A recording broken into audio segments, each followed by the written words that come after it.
Vasanth TV ரசிகர்களுக்கு வணக்கம். இன்னைக்கும் நம்மளுடைய தெரிந்து கொள்வோம் நிகழ்ச்சியில தெரியாத பல விஷயங்கள் தான் தெரிஞ்சுக்க போறோம். இந்த உலகத்திலேயே ரொம்ப பெரிய டேம் எது அப்படின்னு கேட்டா அது த்ரீ கார்ஜியஸ் டேம் அப்படின்னு தான் சொல்லுவாங்க. ஏன் இந்த டேம் இவ்வளவு பெருசா இருக்கு அப்படின்னு கேட்டா சைனா கவர்மெண்ட் எதை பண்ணாலும் நாங்க பெருசா தான் பண்ணுவோம் அப்படின்ற மாதிரி தான் இந்த கிரேட் வால் ஆஃப் சைனா அப்படின்ற ஒரு விஷயத்தை பில்ட் பண்ணியிருந்தாங்க. அதுவும் நமக்கு தெரியும். அதே மாதிரி ஒரு பெரிய ஐகான் அப்படின்னு சொல்லக்கூடியதான் இந்த டேம் அப்படின்னு சொல்றாங்க. ஆனா இந்த டேமோடைய அகலம் எல்லாமே ரொம்ப பெருசா இருக்கு. இந்த டேம் கட்டினதுனால 0.00 செகண்ட் அளவுக்கான உலகத்துடைய, அதாவது இந்த பூமியோடைய சுத்தக்கூடிய அந்த சுழற்சி முறை ஸ்லோவா இருக்கு அப்படின்னு சொல்றாங்க. இது மட்டும் கிடையாது, இப்ப நம்ம நிறைய பண்ணிட்டு இருக்கக்கூடிய கன்ஸ்ட்ரக்ஷன்ஸ் எல்லாமே பூமிக்கு அதிகமான லோடு கொடுக்குது. அதனால இந்த லோடுனால அதை சுத்துறது ரொம்பவே கம்மியாயிருச்சு அப்படின்ற மாதிரி சொல்றாங்க.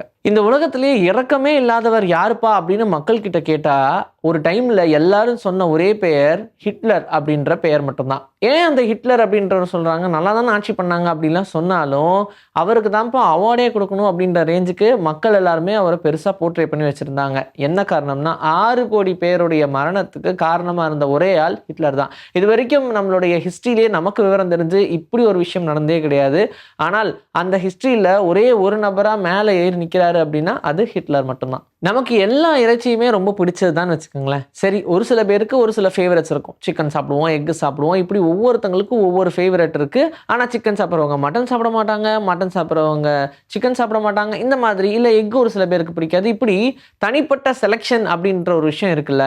ஆனால் இந்த நான் வெஜிடேரியனில் மனிதனுடைய மாமிசம் சாப்பிடக்கூடிய ஒரு வகையான இனம் இருக்கு. அதான் பாப்பா யோகி அப்படின்னு சொல்லுவாங்க.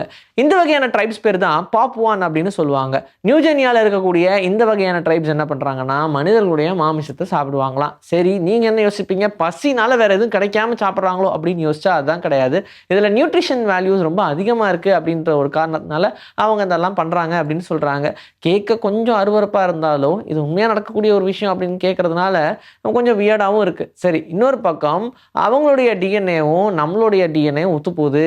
எப்பா இது எப்படிப்போ ஒத்து போகாம இருக்கும் அப்படின்னு கேட்டா ரிசர்ச் பண்ணதுல நிறைய விஷயங்கள் நமக்கும் அவங்களுக்கும் சிமிலாரிட்டியா இருக்கு அப்படின்னு கண்டுபிடிச்சிருக்காங்க. ஈவன் இந்த சிம்பான்சி, கொரிலா இந்த மாதிரியான விஷயங்கள், அந்த உயிரினங்கள்லாம் எடுக்கும்போது கூட அவங்களுக்கும் நமக்கும் இருக்கக்கூடிய ஒற்றுமையா நம்ம எப்படி பார்த்தோம்னா ஹியூமன் எவல்யூஷனை தான் பார்த்தோம். ஆனா இவங்க இந்த மாதிரி மனிதர்களுடைய மாமிசத்தை சாப்பிட்ற ஒரு விஷயம் பண்றாங்க. சரி, அப்போ நமக்கும் அவங்களுக்கும் நிறைய வித்தியாசம் இருக்குமா அப்படின்லாம் ரிசர்ச் பண்ணா வித்தியாசம் இல்லை, நிறைய சிமிலாரிட்டிஸ் தான் இருக்கு அப்படின்னு சொல்லியிருக்காங்க. அப்போ நம்ம சுய கண்ட்ரோல்ல இருக்கோம் அப்படின்னா அந்த செல்ஃப் கண்ட்ரோல்ல இருக்கும் அப்படின்றத சொல்றாங்க. ஒரு லிஃப்ட்ல ஏறுனா நிறைய பேருக்கு தலை சுத்தும், பார்த்துருக்கீங்களா? ஒரு சில லிஃப்ட் ஒரு சில பேருக்கு தலை சுத்துற மாதிரி இருக்கும். ஒரு சில பேருக்கு லிஃப்ட் ஏறினாலே தலை சுத்தும். சரி, அவங்களாம் எந்த கேட்டகரியில் வச்சுக்கிறதுனே தெரியல. ஆனால் இந்த உலகத்திலேயே ரொம்ப நீண்ட லிஃப்ட் எது அப்படின்னு கேட்டால் அது பைலாங் எலிவேட்டர் அப்படின்னு சொல்றாங்க. இந்த எலிவேட்டர் மட்டும்தான் மலையில கட்டப்பட்டது. அதாவது ஹில், ஒரு பெரிய மலையில அந்த எலிவேட்டரை கட்டியிருப்பாங்க. பயங்கர ஸ்ட்ராங்காக கட்டியிருப்பாங்க. ஜன்ஜான்ஜி மவுண்டன் அப்படின்னு சொன்னால் எல்லாருக்குமே தெரியும். அங்கே தான் இந்த எலிவேட்டரை கட்டியிருக்காங்க.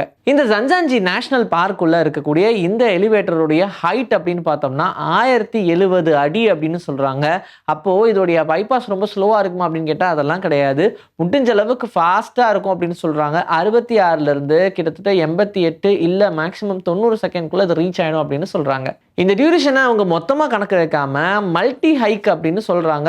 ஒவ்வொரு ஹைக்குக்கும் ஏற்ற மாதிரியான டியூரேஷனா இது இருக்கும் அப்படின்னா முடிஞ்ச அளவுக்கு வேகத்துக்கு கொண்டு போக ட்ரை பண்ணுவதா சொல்றாங்க. ஒரே டைம்ல 47ல இருந்து 50 பேர் வரைக்கும் இந்த லிஃப்ட்ல ஏற முடியுங்க.